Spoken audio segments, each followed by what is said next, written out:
Good morning everyone, so we're looking at another one of the Casio Classic dials.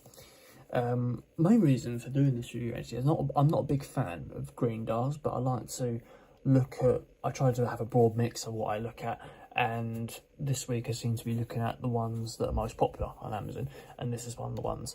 So let's have a little look at it. So initial look at the box. It's not housed in the usual Casio style box. It's black and blue. This one's got a bit more of a cream effect to it. A nice gliding out box. I mean, the box is exactly the same except for the fact the colours are different. Probably because it's a bit more sort of the vintage collection part of their releases. The individual strapline on the back there as well.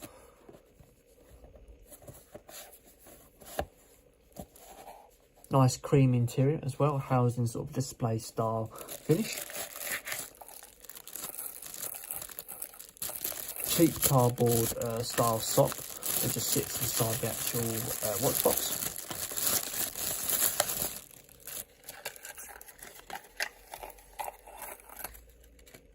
Not really held together with any sort of components or anything like that, just sits in there. I'd rather just use a cushion sock, to be honest.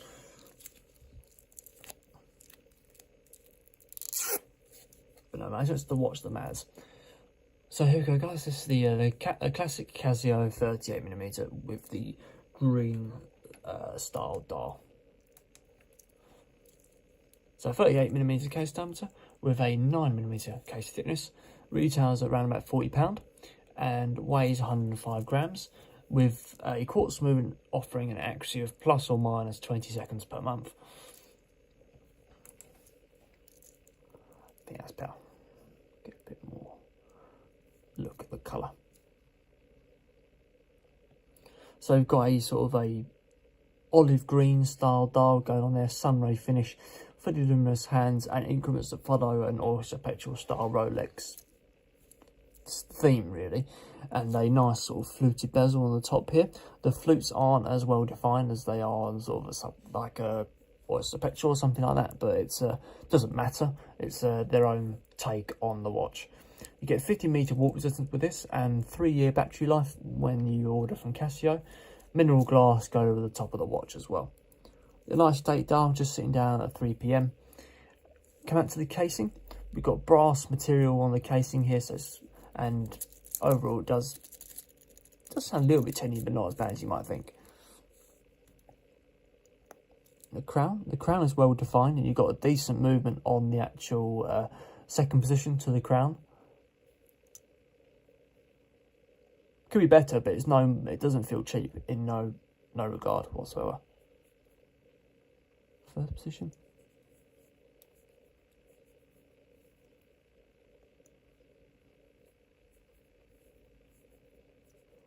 A decent date dial on the second position.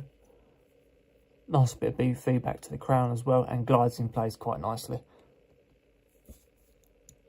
Yeah, the crown seems to be well put together.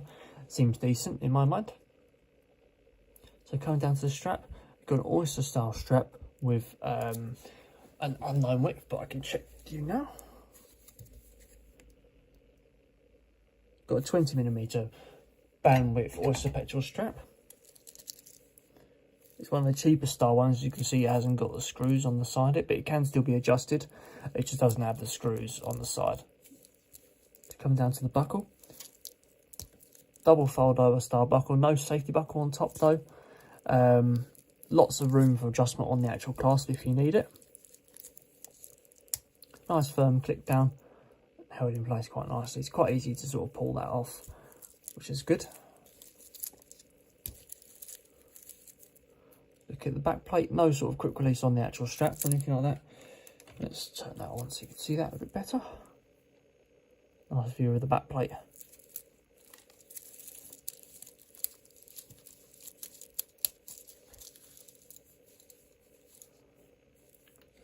So guys, that is the classic Casio olive dial.